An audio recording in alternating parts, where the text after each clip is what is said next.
ಬೇರೆ ಮೊಬೈಲ್ಗಳಲ್ಲಿ ಪ್ಲೇಸ್ಟೋರ್ ಅಂತ ಇರುತ್ತೆ. ಪ್ಲೇಸ್ಟೋರ್ನಲ್ಲಿ ಯಾವುದೇ ಆ್ಯಪ್ಗಳನ್ನು ನೇರವಾಗಿ ಡೌನ್ಲೋಡ್ ಮಾಡುವಂತಹ ಕೆಲಸಗಳು ಮಾಡ್ತವೆ. ಫ್ರಾಡ್ ಆ್ಯಪ್ಗಳು ಕೂಡ ಇರ್ತವೆ. ಇನ್ಸ್ಟಂಟ್ ಆಗಿ ನಿಮಗೆ ಕ್ಯಾಶ್ಗಳನ್ನು ಕೊಡ್ತೀವಿ, ಇಂಥದ್ದೊಂದು ಆ್ಯಪ್ಗಳನ್ನು ಡೌನ್ಲೋಡ್ ಮಾಡ್ಕೊಳ್ಳಿ, ನಿಮ್ಮ ಕೆಲವು KYC ಡಾಕ್ಯುಮೆಂಟ್ಸ್ ಏನಿರುತ್ತೆ ಅದನ್ನು ನೀಡಿದರೆ ತಕ್ಷಣಕ್ಕೆ 15,000 20,000 30,000 ಈ ರೀತಿಯಾಗಿ ಹಣವನ್ನು ಕೊಡುವಂಥ ಕೆಲಸಗಳನ್ನು ಮಾಡ್ತಾರೆ. ಆದರೆ ಅದು ಫ್ರಾಡ್ ಆ್ಯಪ್ಗಳಾಗಿರ್ಬೋದು ಅಂತ ಕೆಲವರಿಗೆ ಅನಿಸುತ್ತೆ. ಮತ್ತು ಇನ್ನೊಂದು ಬಂದು ಆ್ಯಪ್ ಸ್ಟೋರ್ ಅಂತ. ಆ್ಯಪಲ್ನಲ್ಲಿ ಇರ್ತಕ್ಕಂಥ ಒಂದು ಸ್ಟೋರ್ ಏನಿರುತ್ತೆ, ಆ್ಯಪಲ್ ಫೋನ್ ಏನಿರುತ್ತೆ ಅದರಲ್ಲಿರ್ತಕ್ಕಂಥ ಆ್ಯಪ್ಗಳೆಲ್ಲ ಜೀನಿಯನ್ ಆಗಿದೆ, ಬೇರೆ ಮೊಬೈಲ್ನಲ್ಲಿ ಇರ್ತಕ್ಕಂಥ ಆ್ಯಪ್ಗಳೆಲ್ಲ ಜೀನಿಯನ್ ಅಲ್ಲ ಅಂತೇಳಿ ಹೇಳಿದರೆ ಅದು ನಂಬೋಕೆ ಸಾಧ್ಯ ಇಲ್ಲ. ಈಗಾಗಲೇ ಸಾಕಷ್ಟು ಕಂಪ್ಲೇಂಟ್ಗಳು ಬರೋಕ್ಕೆ ಶುರುವಾಗಿದ್ದಾವೆ.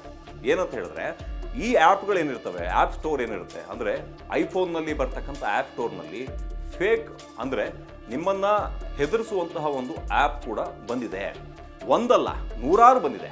ಪವನ್ ಇನ್ಸ್ಟಂಟ್ ಲೋನ್ ಅಂತ ಹೇಳಿ, ಪವನ್ ಈ ಒಂದು ಲೋನ್ ಏನಿದೆ ಆ ಆ್ಯಪ್ನವರು ನೇರವಾಗಿ ನಿಮಗೊಂದು ನಾವು ಲೋನ್ಗಳನ್ನು ಕೊಡ್ತೀವಿ ಅಂತೇಳಿ ಹೇಳ್ತಾರೆ. ನೀವು ಆ ಆ್ಯಪನ್ನು, ಪವನ್ ಆ್ಯಪನ್ನು ಡೌನ್ಲೋಡ್ ಮಾಡಿದರೆ ತಕ್ಷಣಕ್ಕೆ ನಿಮ್ಗೆ ಲೋನು ಬರಲ್ಲ, ಏನೂ ಆಗಲ್ಲ. ಅಲ್ಲಿ ಅವರ ಒಳಗಡೆ ಇರ್ತಕ್ಕಂಥ ಆ ಒಂದು ಆ್ಯಪನ್ನು ಡೌನ್ಲೋಡ್ ಮಾಡ್ತಾ ಇದ್ದಂತೆ ಆ ಆ್ಯಕ್ಸಸ್ಗಳೆಲ್ಲ ಸಿಗೋಕ್ಕೆ ಶುರು ಆಗ್ತವೆ. ನೀವೆಲ್ಲದೂ ಕೂಡ ಓಕೆ ಓಕೆ ಓಕೆ ಅಂತ ಕೊಡೋಕ್ಕೆ ಶುರು ಮಾಡ್ತೀರಿ. ಅದನ್ನು ನೋಡ್ತಾ ನೀವು ಅದನ್ನು ಪ್ರೆಸ್ ಮಾಡ್ತಾ ಹೋಗ್ತಾ ಇದ್ದಾಗೆ ನಿಮ್ಮ ಮೊಬೈಲ್ನಲ್ಲಿರ್ತಕ್ಕಂಥ ಗ್ಯಾಲರಿ ಫೋಟೋಗಳು, ಮೊಬೈಲ್ನಲ್ಲಿರ್ತಕ್ಕಂಥ ಅವ ನಂಬರ್ಗಳು ಎಲ್ಲದೂ ಕೂಡ ಅಲ್ಲಿ ಟ್ರಾನ್ಸ್ಫರ್ ಆಗುತ್ತೆ. ಆ ಟ್ರಾನ್ಸ್ಫರ್ ಆಯಿತು ಅಂತ ಹೇಳಿದರೆ ಅವರು ತಕ್ಷಣಕ್ಕೆ ನಿಮ್ಮದು ಮಾರ್ಫಿಂಗ್ ಮಾಡುವಂಥ ಕೆಲಸಗಳು ಮಾಡ್ತಾರೆ. ಅಂದರೆ ನಿಮ್ಮ ಮುಖಕ್ಕೆ ಇನ್ನೊಂದು ಯಾವುದೋ ನಗ್ನ ಇರ್ತಕ್ಕಂಥ ಫೋಟೋಗಳನ್ನು ಹಾಕಿ ಹೆದರಿಸುವಂತಹ ಕೆಲಸಗಳು ಮಾಡ್ತಾರೆ. ಅದೆಲ್ಲಾದರೂ ಮನೆಯವ್ರಿಗೆ ಆ ಕಾಂಟ್ಯಾಕ್ಟ್ ನಂಬರ್ಗಳಿಗೆ ಬಿಡೋದಾಗಿಯೂ ಕೂಡ ಮೊದಲಿಗೆ ನಿಮಗೆ ಬೆದರಿಸ್ತಾರೆ. ಅದೇನು ಮಾಡ್ಕೊತೀರೋ ಮಾಡ್ಕೊಳ್ರಿ, ನಾವೇನು ಹೆದರ್ಕೊಳ್ಳಲ್ಲ ಅಂತ ಹೇಳಿದರೆ ಅಲ್ಲಿರ್ತಕ್ಕಂಥ ಫೇಸ್ಬುಕ್ಕು ಫ್ರೆಂಡ್ಸ್ಗಳಿರ್ಬೋದು ಅಥವಾ ಉಳಿದಿರ್ತಕ್ಕಂಥ ಮೊಬೈಲ್ಗಳಲ್ಲಿ ಯಾರ್ಯಾರು ಕಾಂಟ್ಯಾಕ್ಟ್ ಇದೆ ಅವ್ರಿಗೆಲ್ಲರಿಗೂ ಕೂಡ ಹೋಗುತ್ತೆ. ತಮ್ಮ ತಂದೆ ತಾಯಿಗೆ ಉಳಿದವ್ರಿಗೆ ಎಲ್ಲರಿಗೂ ಹೋಗುತ್ತೆ. ಆ ಹೋಗ್ತಾ ಇದ್ದಂತೆ ಹೆದರಿಕೆ ಶುರುವಾಗುತ್ತೆ, ಅಮೌಂಟ್ಗಳನ್ನು ಹಾಕೋಕೆ ಶುರು ಮಾಡ್ತಾರೆ.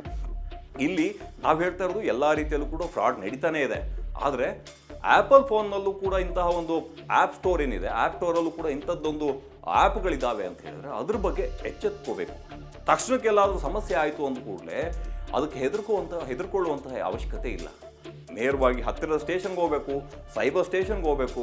ಹೀಗಾಯಿತು ಸ್ವಾಮಿ, ಈ ರೀತಿ ಎಲ್ಲ ಇನ್ಸಿಡೆಂಟ್ಗಳಾಗಿದ್ದಾವೆ, ಇದಕ್ಕೆ ಸಂಬಂಧಪಟ್ಟ ಹಾಗೆ ನನ್ನ ಹತ್ರ ಕೆಲ ದಾಖಲೆಗಳಿದ್ದಾವೆ, ಅದಕ್ಕೆ ಫೋಟೋಗಳನ್ನು ತೆಗೆದು ಕೊಟ್ಟರೆ ತಕ್ಷಣಕ್ಕೆ ಅಲ್ಲಿರ್ತಕ್ಕಂಥ ಇನ್ಸ್ಪೆಕ್ಟ್ರು ಅಥವಾ ACPನೋ ಇದ್ರ ಬಗ್ಗೆ ಕ್ರಮಗಳನ್ನು ತೆಗೆದುಕೊಂಡು ಅಲ್ಲಿ ಹೋಲ್ಡ್ ಮಾಡುವಂತಹ ಕೆಲಸಗಳು ಮಾಡ್ತಾರೆ. ಆರೋಪಿಗಳ ಪತ್ತೆಗೂ ಕೂಡ ಹೋಗ್ತಾರೆ.